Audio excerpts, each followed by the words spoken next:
You're busting your back in the gym every single morning, but that scale hasn't budged in weeks. That isn't just bad luck. It's a specific metabolic defense mechanism you're accidentally triggering before you even eat breakfast. By forcing your body into a survival state, you're effectively canceling out every hour spent training. We're moving past the typical calorie counting advice to expose the precise biological shift that's keeping your fat cells locked tight and how to stop it. Let's get into it. You've been there. You set your alarm for 5:30 a.m. You hit the treadmill for 45 minutes. You track every single macro on your phone. You're doing everything right according to the standard rules of fitness. But the scale, it's not budging. Maybe it even went up. It feels like you're walking up a down escalator. Here is the reality. The human body is not a simple math equation of calories in versus calories out. It's an adaptive, survival driven machine. When you start working out harder and cutting calories, your body views this as a potential famine. It enters a state of metabolic compensation. Let's look at the first reason this is happening to you. Non exercise activity thermogenesis, or as researchers call it in Nebraska. AT, think of this as all the movement you do outside of your intentional gym time.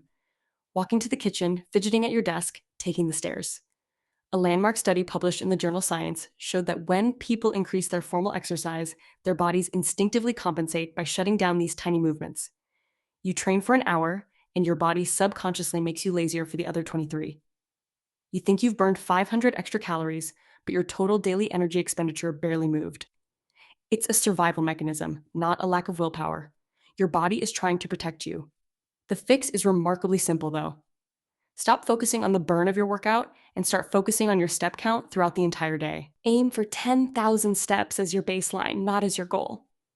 When my client Marcus switched from 3 intense gym sessions a week to a daily 10,000 step routine, he broke through his 6-month plateau in just 3 weeks. It wasn't the intensity that changed, it was the volume of movement. He stopped the body's compensatory shutdown by keeping his metabolism elevated all day rather than spiking it and crashing it. Okay, so that's the first hurdle. Now, here's where things get more interesting. You're likely ignoring the role of cortisol. Ever wonder why some people seem to hold stubborn fat around their midsection no matter how many crunches they do? It's usually stress related. When you push your body to the limit with high intensity interval training or HIIT, while also juggling a high stress job, your cortisol levels skyrocket. Cortisol is a glucocorticoid hormone. It's designed to provide you with a burst of energy to survive an immediate threat. But in our modern world, we aren't running from predators. We're running from deadlines. Chronically elevated cortisol tells your body to hoard fat, especially around the visceral area, your belly. It essentially tells your body that winter is coming and it needs to store energy for a long, cold stretch. If you're training like an athlete but sleeping like a college student, you are literally training your body to keep its fat stores. A study from the University of Chicago found that sleep-deprived individuals who tried to diet lost 55% more muscle mass and less fat than those who were well rested. You need to stop viewing rest as off time. It is part of the work. If you find this insight helpful, hit subscribe. I drop videos like this every week to help you navigate your health journey. Because honestly, if you're finding this is clicking, a quick subscribe helps me keep making these, and I've got something even better coming up for you. All right, remember how I said the best one was coming? Here it is. It's called metabolic flexibility. Most people are sugar burners. They rely entirely on glucose for fuel. Their bodies have forgotten how to access stored body fat because they are constantly feeding them carbohydrates. They eat breakfast, their insulin spikes, they drop, they eat a snack, they spike again. They are on an insulin roller coaster. To lose weight effectively, you need to teach your body to burn fat for fuel. This doesn't mean you have to go full keto. It means you need to expand your fasting windows. This is the secret nobody talks about. By pushing your first meal of the day back by even 2 hours, you force your body to transition into fat burning mode. Think of it this way. If you eat at 8 a.m., you are essentially telling your body, I have plenty of external energy. Don't touch my fat stores.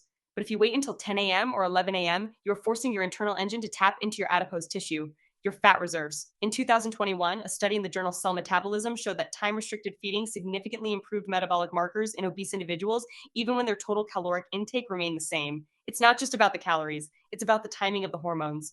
Imagine your body has two fuel tanks. One is a tiny tank of gasoline. That's your glucose. The other is a massive cavernous tank of heavy oil. That's your body fat. Most people keep the tiny gas tank topped off every few hours, so they never need to switch to the oil. Once you see it this way, you can't unsee it. You have to allow the gas tank to run low so your body has a reason to switch over. It really is that simple once you stop fighting your own biology. Let that sink in for a second. You don't need a more intense workout. You don't need a more restrictive diet. You need to stop being a sugar burner and start being a metabolic flex athlete. That one shift alone could save you more time and effort than the first two methods combined. If you stop the compensatory NEAT drop, manage your cortisol, and switch your fuel source, you aren't just losing weight. You're changing your entire metabolism. So there you go.